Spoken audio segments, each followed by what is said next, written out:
सोमवार को सदन की कार्रवाई के दौरान CM Yogi Adityanath full form में दिखाई दिए। विपक्ष के सवालों पर सीएम योगी के जवाबों को प्रहार लगातार जारी रहा और सदन में योगी के भाषण के दौरान सत्ताधारी नेताओं की तालियां बजती रही। लेकिन सीएम योगी आखिरकार ऐसा क्या कह गए कि बात सीधे मानव, दानव और महामानव के अंत पर आ पहुंची। दरअसल हुआ ये कि अखिलेश यादव ने तंज कसा और कहा कि 144 का जिक्र करके महाकुंभ के नाम पर श्रद्धालुओं को गुमराह किया गया। लिहाजा सीएम योगी ने पूर्व राष्ट्रपति डॉक्टर सर्वपल्ली राधाकृष्णन के बयान का हवाला दिया और अखिलेश यादव की जमकर खिंचाई की। योगी आदित्यनाथ ने कहा कि डॉक्टर राधाकृष्णन ने बताया था कि मानव का मानव होना उपलब्धि है, मानव का दानव होना पराजय और मानव का महामानव होना उसकी विजय। मानव, दानव और महामानव यानी देव तीनों श्रेणियां हमेशा से रही हैं। एक ही घाट पर सभी जातीय वर्ग के तीर्थयात्री स्नानार्थी बिना किसी भेदभाव के नहाते रहे।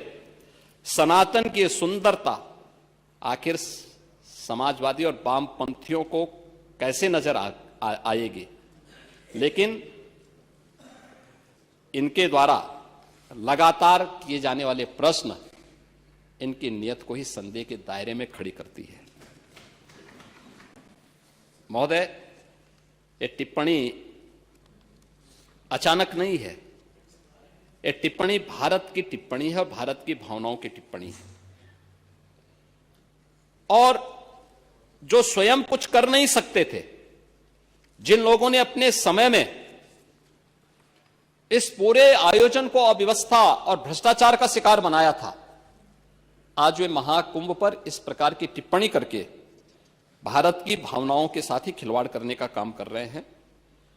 और मैं तो केवल इस बारे में एक बात कहना चाहूंगा कि महाकुंभ ने पूरी दुनिया को भारत की सनातन एकता का संदेश देकर के एक भारत श्रेष्ठ भारत के प्रधानमंत्री मोदी जी के विजन को ही चरितार्थ करके दिखा दिया है कि विश्वास है तो पूरा भारत अपना सहयोग देने के लिए उतनी ही तत्परता के साथ खड़ा है जो महाकुंभ में दर्शन होता हुआ दिखाई दे रहा है।